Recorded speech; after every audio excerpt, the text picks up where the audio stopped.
Hi, good morning, everybody. My name is Jody Hanson. I'm the Director of Public Affairs and Communication for Johnson County Government. Thanks for joining us today. We have Dr. Soumya Ariola, who is the Director of Johnson County Department of Health and Environment. We also have Elizabeth Holshoe, who is our Director of Epidemiology, and Becca is providing our ASL interpreting. So thank you so much for being here, Becca. We have a couple of members from the media here with us today. So after opening remarks, we'll take questions from them. And we'll also try to capture some from Facebook. So Dr. Ariola, maybe you can get us started by talking about plans for this week's clinics. Thank you, Jody. Good morning, everyone. We have a clinic that's running today from 9 a.m. to 3 p.m. And we continue to have opportunities for our residents who did not book an appointment to walk in and get vaccinated. And several of you have been taking advantage of that in the past couple of weeks. That opportunity continues. This week, there will be no Saturday clinic, but there's a clinic tomorrow from 3 p.m. to 7 p.m. There are appointments available, and you can also walk in. Walk-in hours would end at 6:30 p.m. And we have seen, last week we saw as one school district finished school that the Thursday clinic as well as Saturday clinic provided opportunities for several of our school-age children to go and get vaccinated. I expect the same thing tomorrow.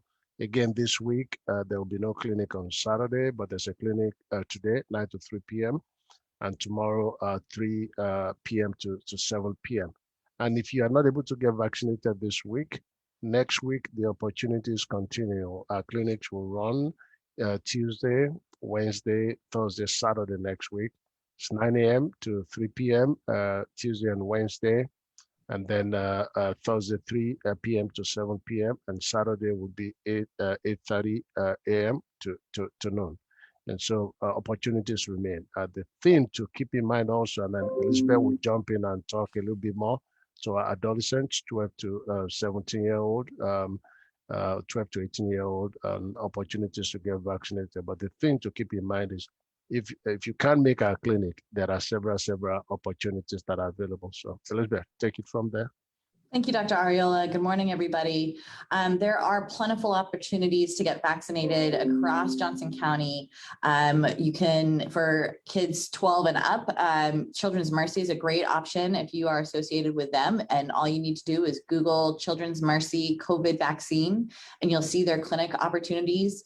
They have a clinic this afternoon at their Children's Mercy Kansas campus from 2 to 6, as well as next Wednesday at the Kansas campus from 2 to 6.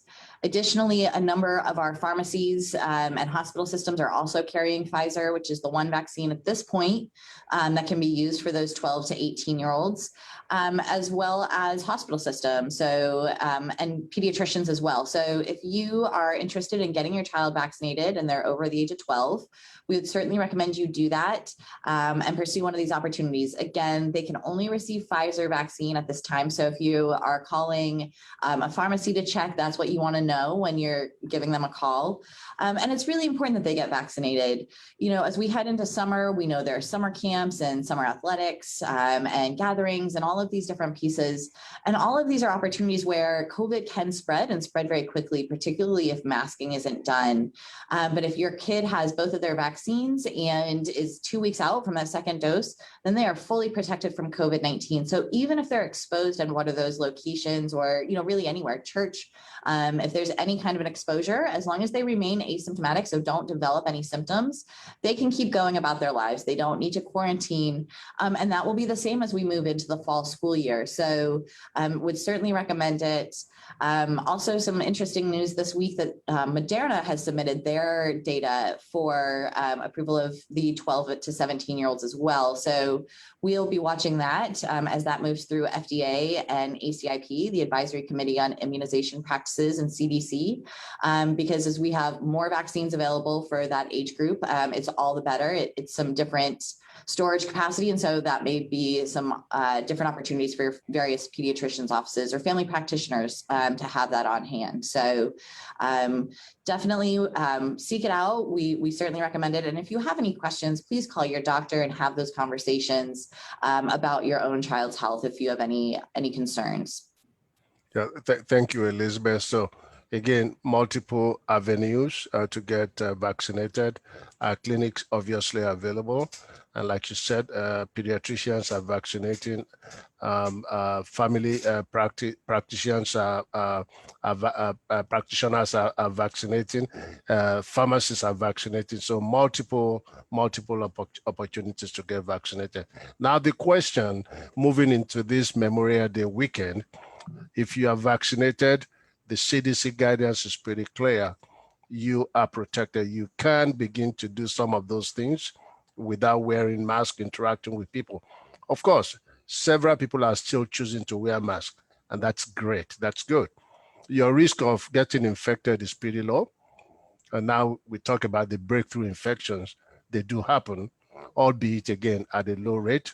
And when they happen, the clinical outcomes are unremarkable for the most part. Now, having said all that, if you are not vaccinated for whatever reason, whether you are not eligible, as we enter into this weekend, we are encouraging you to wear masks and to physically distance, all of those steps that we've talked about. Because if you are not vaccinated, the risk remains very, very high. And that's true for even younger people. We have been sharing on this platform past couple of weeks that nationally we've had 1.5 million infections in children ages 12 to 17. And 13,000 of those have resulted in hospitalization. So yes, you can get sick even when you're young. Yes, you can be infected. And yes, you can have some of the more severe illnesses, even though it's not as common in younger people as it is in older fellows. So if you're not vaccinated, protect yourself, wear masks, avoid large crowds, spend more time outdoor than the indoor. The risk in the indoor environment is a little bit higher. The virus loves that environment a lot. So protect yourself, wear masks. The more infections that we have, the higher the chances of everything, breakthrough infection, and the mutation. So all of those things that we've talked about. So masks continue to be very, very important in our effort against the spread of this virus. So be careful throughout the weekend. Enjoy your time, but do it safely. Elizabeth, do you want to talk through numbers where we are? I know that we get numbers from the state today. We don't have it yet, but generally you can talk through where we are with infections and death and hospitalizations. Yeah. Absolutely. So starting with our vaccination coverage, as Dr. Ariola said, we receive our weekly vaccine data on Wednesdays. So we'll be updating our dashboard today. So stay tuned for updated numbers. As of last Wednesday, we had fully vaccinated 215,549 of our Johnson County residents, which equates to about 42% of our eligible population. So that's of those 12 and up who are fully vaccinated. And if we look at our whole population, we're really at about 36% of our population have been fully vaccinated. So that includes all the kids too. And then when we talk about our cases, we've sort of seen what some people call a fluctuating plateau, which means it just sort of goes up and down a little bit. But we haven't really seen any dramatic increases, which is excellent. But we do continue to see some hospitalizations and some deaths due to COVID-19, and that is pretty much exclusively in those who are unvaccinated. And we are seeing some individuals who are hospitalized in that younger population. We have seen about 10 hospitalizations, so a pretty small number in that 0 to 9 age group, but it does still happen. And kids can still get this disease and can still spread it. So again, even though the adults are getting vaccinated at a high rate, particularly those who are 65 and up, I mean, we have over 80% and almost 90% in our 65 and up population, which is incredibly high. And so we're going to really protect that very vulnerable population. As we decrease in age, that vaccination rate declines, particularly with our 20 and 30-year-olds having lower vaccination rates around 40%. So, we do need to continue to vaccinate across all age groups. And we do need to continue to prevent the spread using those same mitigation measures that we've been using, masks, because even per CDC, we are considered to have substantial transmission here in Johnson County. And we know that we have some highly transmissible variants in Johnson County, meaning that compared to the virus that was circulating in Johnson County last year, the virus that's circulating now has the ability to infect more people for every one person who has it. And so those include the B117, which is the UK variant, the P1, which is the Brazil variant, and the B1427 and 1249, which are the California variants. And so definitely something to consider. We're testing a lot of individuals who have reinfections. So people who had COVID-19 within the last 3 to 6 months and then get it again. And so we're testing them to see if those are due to variants. And we are finding a number of variants in our residents here in Johnson County. So while we're really happy that the transmission remains very stable and we're not seeing any spikes, again, we only have about 36% of our entire population who are fully vaccinated at this point, at least as of last week. So, Wednesdays are very exciting days for us because we get data, and for an epidemiologist, that's my jam. So looking forward to seeing how we've done in this past week, particularly with those 12 to 15-year-olds, as we saw that uptick as one of our school districts got out last week. So check back to our dashboard or follow our social media today to get those new numbers. Thank you, Elizabeth. And one of the things that we've talked about that's also ongoing are several efforts that our staff's making in organizing community clinics. We've had some, and some of those are upcoming. We are finalizing logistics for a few of them. I'll be making those announcements very soon. So yes, those will represent additional opportunities for you to get vaccinated. We are planning an event that's going to include up to 10 churches later in June.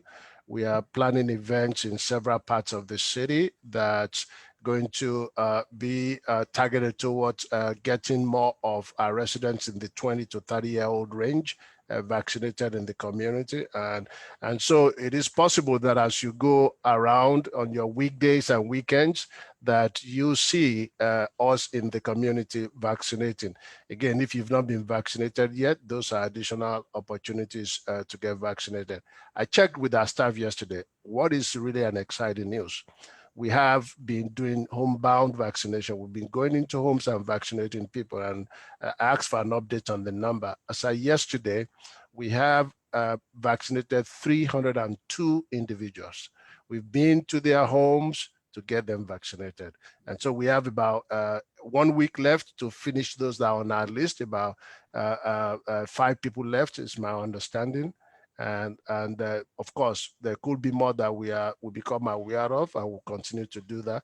But really excellent efforts. We have been to the homes of 302 individuals and vaccinating them, and vaccinated them. So just wanted to share that exciting news, which took a lot of efforts from our staff to do. That is great news. And I was wondering also, I know for some people you were providing transportation to your clinic. Is that a need that still exists? Are you still doing that? Yes, but I think we finished that largely a few weeks ago, but that service is still there. And if there are people that still need transportation help, they should reach out to us, let us know, and we'll be happy to do that. Elizabeth had shared on Monday the thing about Uber also offering free. And interestingly, we were talking yesterday, Elizabeth, I got the email and you did too. Uber sent out the email, we will transport people for free. So that service is also there. So I wonder if they were watching us on Monday. Yeah, and for people who want to take advantage of that, if you just download the Uber app and click on vaccine, they're offering free rides from it looks like 6 a.m. to 8 p.m. from now through July 4th to any vaccine clinic.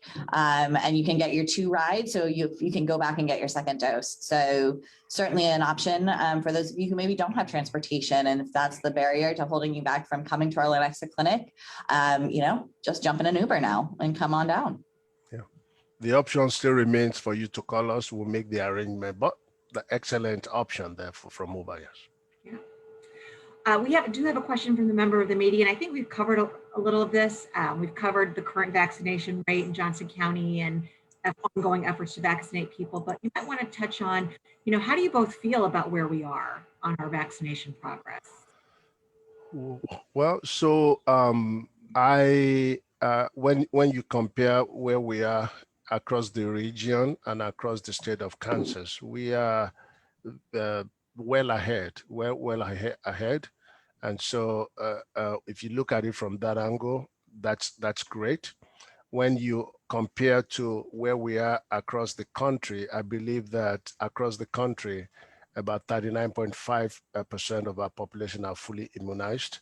And we're right around there, maybe a shade slightly higher, depending on whether that's the part of it that I didn't pick out, whether that's 39.5% of the eligible population of our total population. That makes a little bit of difference. But whichever way, we are tracking very well with a national number. I think CDC is reporting they have a wider view than we do. They are able to include in their data residents that are vaccinated in other states, which we don't currently have access to. Elizabeth and her team has been working on that for a long time. But if you look at CDC's data, we are tracking right with the national average, with 60% of our eligible population, of those that are 18 plus, fully vaccinated. So we are tracking pretty well. And but having said all that, we do need to get 70-75% of our population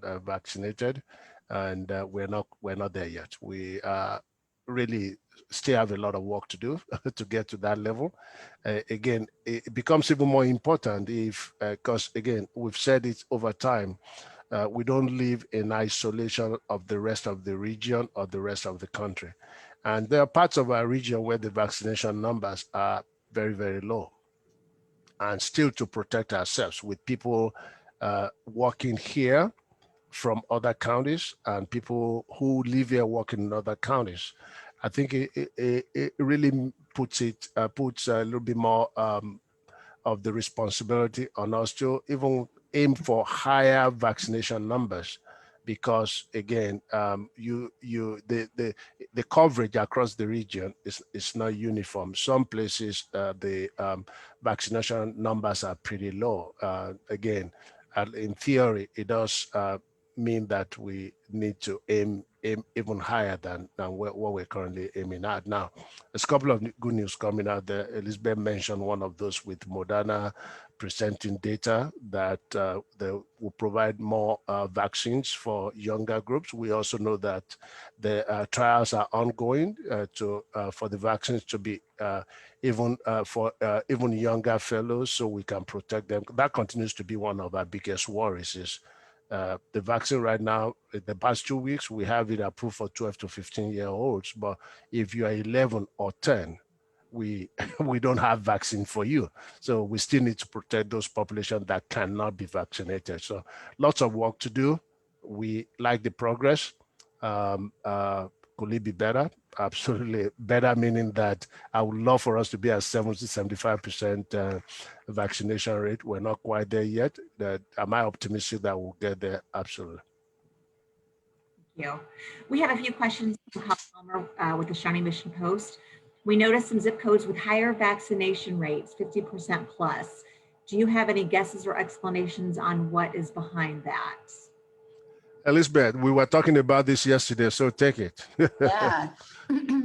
So The reason why people get vaccinated varies and why we see that disparity. There's a number of different reasons. Some are ideological beliefs. We know from national surveys that depending on your ideological beliefs, you may not be getting the vaccine. Also, racial and socioeconomic disparities exist in our community, and we're working with our community members to try and resolve some of those issues. And then the other piece too, though, is that we have several zip codes which are predominantly older populations. We don't have as many children in them. And so that will definitely skew those numbers as well. If it's a predominantly elderly population where it's mostly, 80 plus, if there's a lot of retirement homes, you're going to see a higher percent vaccinated in those zip codes. But we've also been looking into that as well and trying to target zip codes that have a large number of eligible population who have not been vaccinated. And so we'll be trying to get into communities in and around those zip codes to try and offer opportunities for people to get vaccinated. And I do want to, based on the numbers and the zip codes, thank you for that question. There are certain part of our county that we're going to work a lot more to provide opportunities for vaccination. I was looking at a zip code, Olathe, for example, our largest city.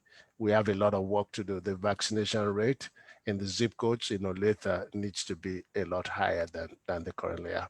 So those are information that we are able to garner from the data that we have.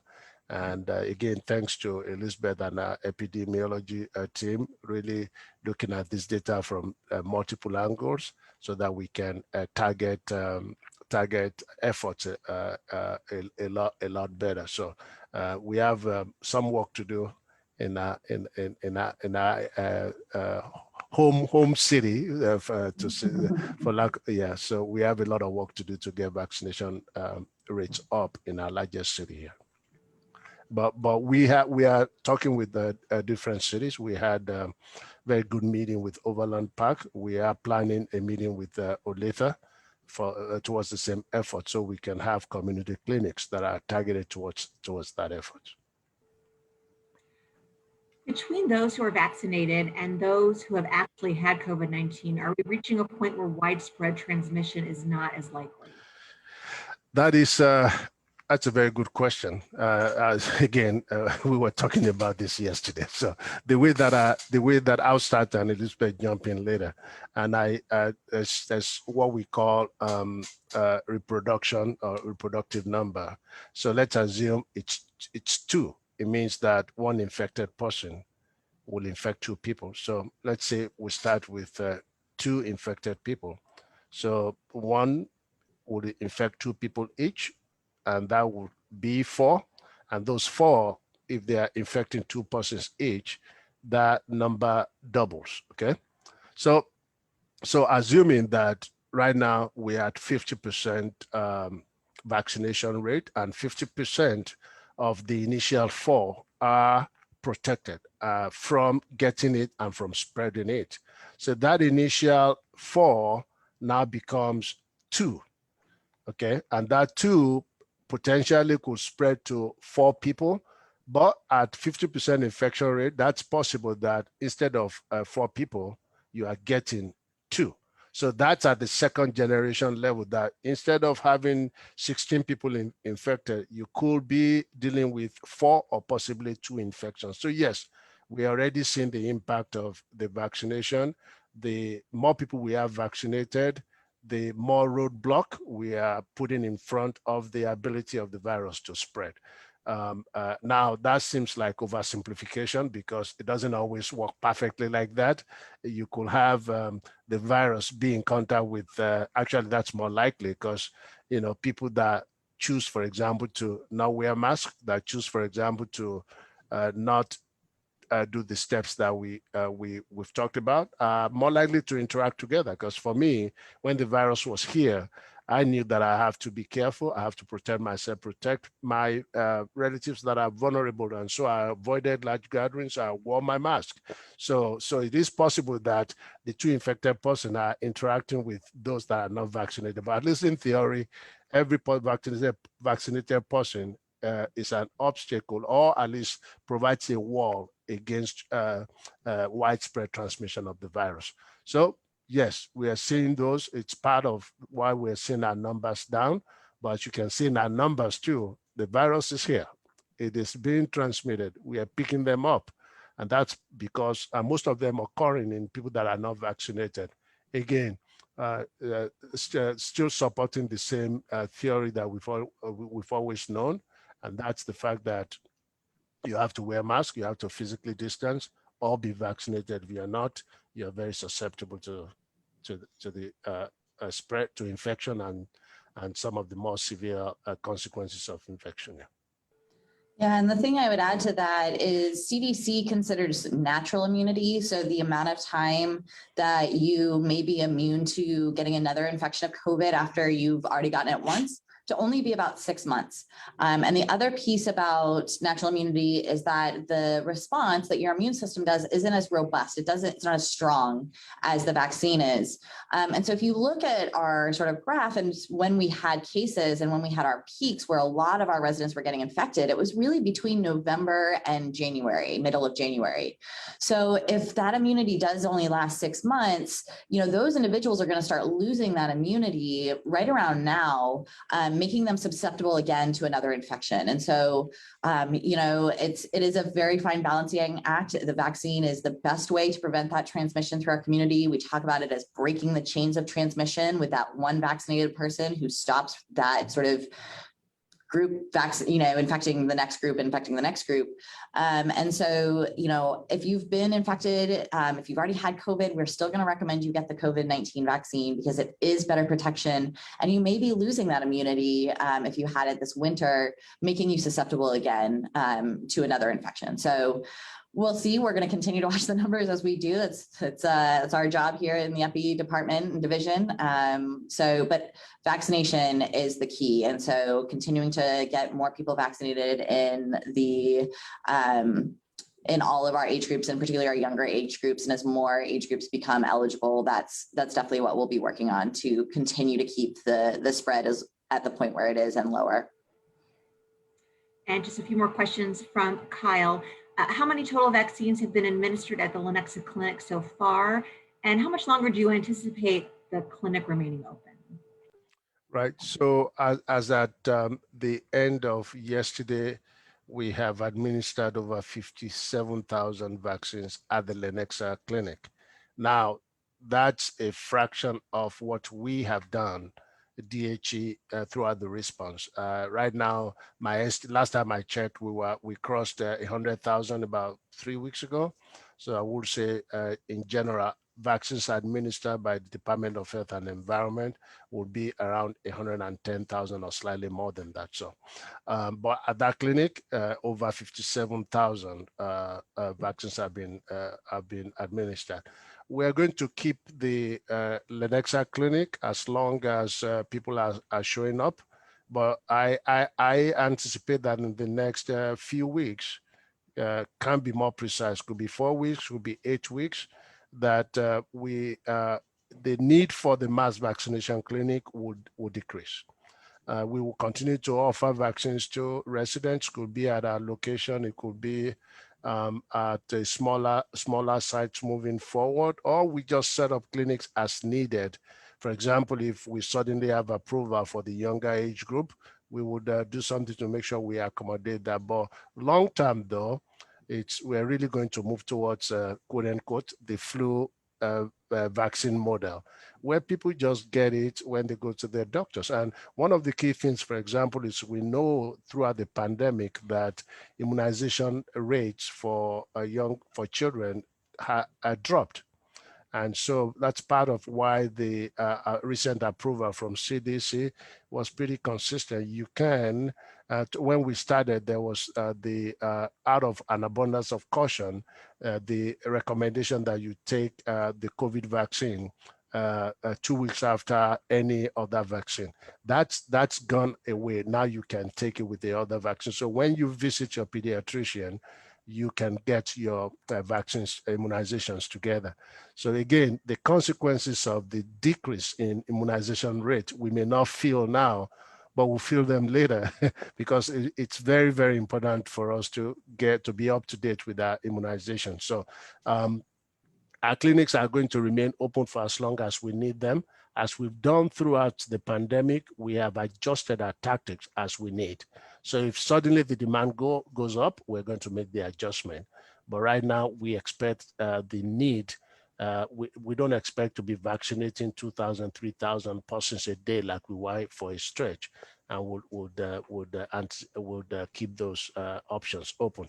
For now, I do expect us to keep the place open for the next couple of months, at least. Yeah. Thank you very much. It looks like we are caught up with questions, so I wanted to see if you wanted to make any closing remarks. Our residents that are listening, we appreciate the efforts that you are putting over the months, and those efforts continue. No matter what we do, there will be a fraction of our population that are not vaccinated. In this case, mostly younger people, because the vaccine is not approved for them. So I am vaccinated. I know that my risk is lower, but I have a responsibility to protect those that are either not eligible for vaccination or really choose not to, or are yet to be vaccinated.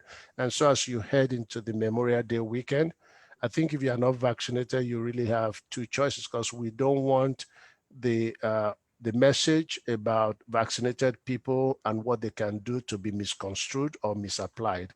Really, if you are not vaccinated, there are two choices you have.